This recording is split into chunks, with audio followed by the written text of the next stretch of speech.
O, naging sakit na talaga sa ulo mga kababayan itong Senado natin. Talagang patutulugin na yata ng permanente yung impeachment case. Kasama nilang senador na si Mig Zubiri mga kababayan, nag-react na rin. O, ito yung sabi ni Mig Zubiri, kailangan na niya na pumili na tayo ng bagong presidente ng Senado. Yan sabi ni Migs. Sabi dito sa balita, former Senate President, we have a new leadership in the Senate. Maganda sana yung sinasabi mo ngayon. Kaya lang, nung magbutuhan, sama ka sa 18 na sabi ni Father Flavi Villanueva. Or challenges or technicalities that could undermine the impeachment process once it starts rolling and to uphold the proceedings' integrity. Sabi po ng mga magagaling na abogado na siguradong mas magaling kay nagpapagang mga balita at pagtalakay sa mga isyu ng lipunan. Bulsa! Opinyon, banat at paglalantad sa katotohanan. Bulsa! What you see is what you get. You decide. So, naging sakit na talaga sa ulo mga kababayan itong Senado natin. Talagang patutulugin na yata ng permanente yung impeachment case ni Sara Duterte. Pag pinakinggan mo po yung mga sinasabi ng spokesman, si Atty. Tunggol, nakaka-blood. Alatang-alata mga kababayan, ang intensyon talaga, patayin yung impeachment case laban kay Sara Duterte. Lalong pinahirap nila mga kababayan. But before natin pag-usapan at ibigay sa inyo yung mga latest developments sa impeachment case ni Sara, click subscribe muna po dito sa ating YouTube channel and hit the notification bell para lagi kayong updated sa mga kaganapan dito sa ating bansa. Like and share na rin po ninyo sa inyong mga kaibigan. Ako pala po si Dante Maravillas, isang Bicolano vlogger, broadcast journalist from Albay. Ito kasi yung balita ngayon.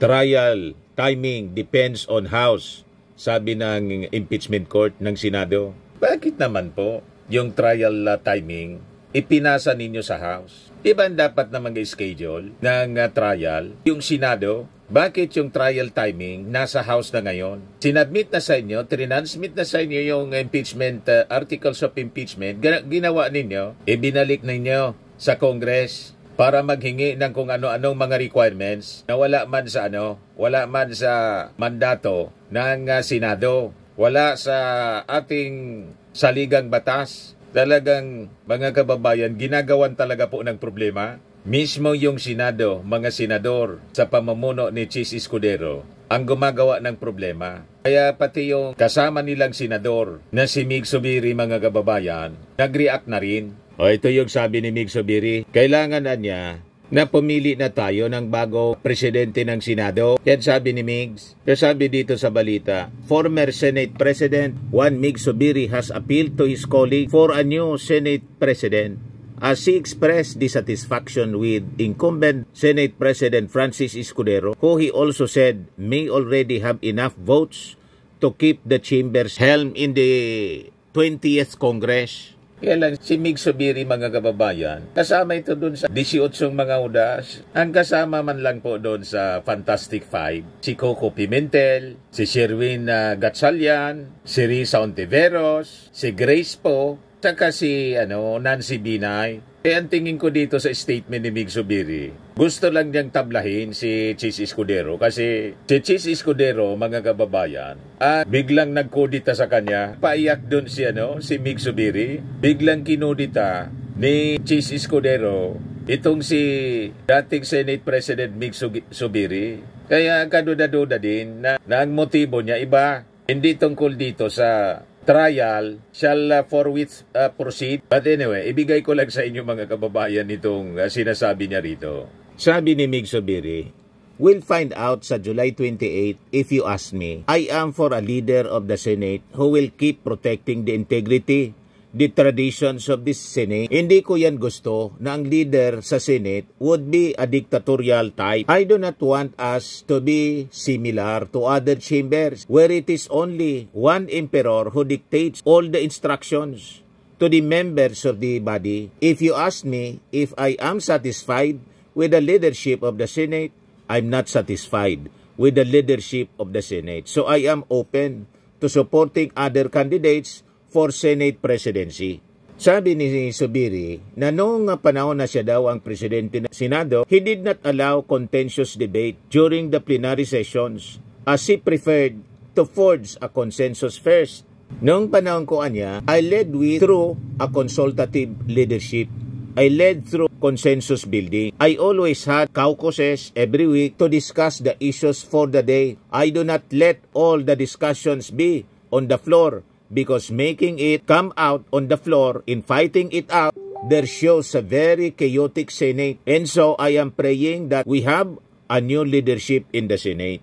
Maganda sana yung sinasabi mo ngayon. Kaya lang, nung magbutuhan, sama ka sa 18 Huda, sabi ni Father Flavi Villanueva. Itong si Mig Zubiri, half Albayano siya. Yung nanay niya kasi taga rito sa amin, sa Albay. Kaya pag nandito si Mig Zubiri, nagpapakilala siya bilang isang Bicolano. Parang si Toltolentino. So, ganon mga kababayan. Zubiri also called out Escudero for his purported feud with the Speaker Martin Romualdez, saying that it is not the role of the Senate Chief. Dito, tama ito. Tama itong posisyon mga kababayan na sinasabi ni Mig Zubiri. Nangingialam pati sa trabaho ng Congress, itong si Chis Escudero. Ang dapat niyang gawin, ayusin niya yung trabaho niya diyan sa Senado. Kasi tingnan mo, 24 lang silang senador. Napakabagal nilang gumalaw. Kahit po sa mga legislations po, yung legislative agenda na nasa LEDAC, ang tagal po. Ang tagal magtrabaho. Kaya kung i-compare natin yung performance ng Senado kaysa sa Kongreso, malayo po pagdating sa achievement sa legislations. Pero tingnan ninyo, napakarami ang ating mga congressmen. Pero maayos na napapatakbo ni Speaker Martin Romualdez. Ang tingin ko kasi, nagsiselo sila kay Martin Romualdez. Kasi si Martin Romualdez, mga kababayan, ang tinitingnan nila, lalo na ni Sara Duterte, bukang bibig ni Sara Duterte, si Martin Romualdez. Pagbanat sa ating Pangulo, diretso banat kay Martin. Kasi si Martin Romualdez ang tinitingnan nila na baka i-endorse ng ating Pangulo bilang susunod na Pangulo. Kaya pati si Chis Escudero, mainit ang dugo kay Martin. Si Martin po, laging kasama ng ating Pangulo sa mga foreign trips. Si Chis Escudero, hindi. Kaya tingin ko silos na silos mga kababayan. Kaya sabi niya, Zubiri, but not just being independent from the House. Kasi may nagasabi, gusto namin itong kandidato kasi inaaway niya si Speaker Martin. That's not the role of the Senate President, he stressed. The role of the Senate President is to steer the Senate as a ship, no matter how rough the waters are, to show the people that the Senate is our ship of state that will never, never break down. It will never surrender in principles, in traditions. Problema, kasama ka doon sa sumira sa tradisyon ng Senado. Bumoto ka para ibalik yung impeachment, articles of impeachment sa Congress. Naging party ka ng delay ng impeachment trial. Kaya itong statement po ninyo, walang dating sa amin, kundi ang dating, gusto mo lang tablayin si Chis Escudero kasi siya yung dahilan kung bakit, pampersonal, kung bakit natanggal ka as Senate President, kinundita ka kasi ni Chis Escudero. Pagkatapos, si Bato de la Rosa, may payakap-yakap pa sa asawa mo, nangiyak-ngiyak pa, may paiyak-iyak pa siya. Doon pala, bumoto din kay Chis Escudero. Ganon mga kababayan. So sabi dito, Zubiri belongs to the so-called veterans bloc supporting Senator Vicente Soto III bid to reclaim the Senate presidency, which also includes Senator Ping Lacson and Loren Ligarda. Si Loren ganon din. Kasama siya sa bumoto doon. Kasama siya sa 18 Hudas. Si Ping, incoming siya. But anyway, kung gusto ninyang palitan si Chis Escudero, ayos yan. Tama, palitan na ninyo. Ilagay ninyo si Tito Sen. Kasi matino yung pag-iisip ni Tito Sen.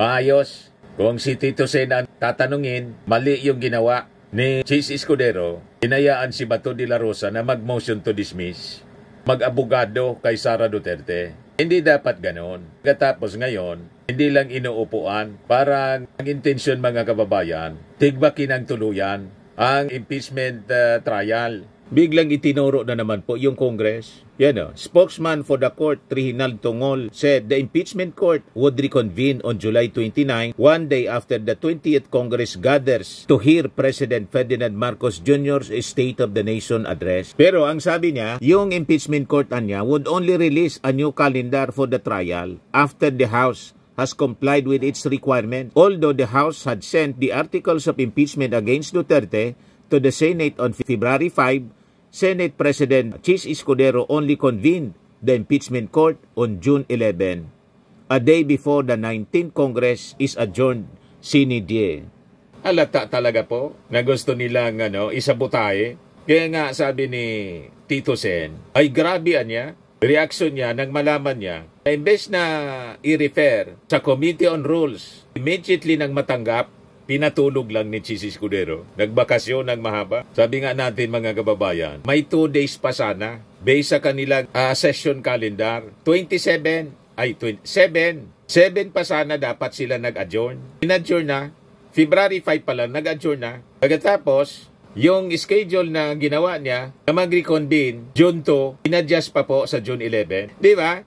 Napakalinaw. Basang-basa ang masamang intensyon mga kababayan. Alatadong masyado. Kaya nag-iingat yung Congress. Sabi ni Chel Jokno, baka niya itong hinihinging requirement is just a trap, patibong, para mahanapan ng butas na pumasok sa tinatawag na 1-year bar. Yun anya yung intensyon, sabi ni Chel Jokno. Pinabalik po yung articles of impeachment para sertifikaran daw, certify that they did not violate the constitutional provision that bars the filing of more than one complaint in a year. The senators also required the House to certify that it would still pursue the trial in the 20th Congress, which officially started on July 1. The House has already complied with the first summons but has yet to comply with the second. Sabi ni Tongol, the convening of the impeachment court niya is hinged on the certification of the House of Representatives. Let us just wait and see what they will submit and let the impeachment court decide on the sufficiency of their compliance or submission. Sabi po niya.